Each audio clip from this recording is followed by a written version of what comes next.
Morning, कैसे हैं आप सब लोग। आज आपके बीच में जो टॉपिक है बहुत इम्पोर्टेंट है।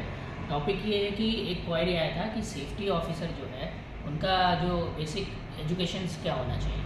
तो मैं आपको बताता हूँ। Basic education as per factory act 1948 के अकॉर्डिंग जो सेफ्टी ऑफिसर का किसी भी कंस्ट्रक्शन में जो आपका बेसिक क्वालिफिकेशन हो चाहिए वो बीएससी होना चाहिए, या फिर अगर आपका बैकग्राउंड इंजीनियरिंग है तो आपके लिए अच्छा स्कोप है।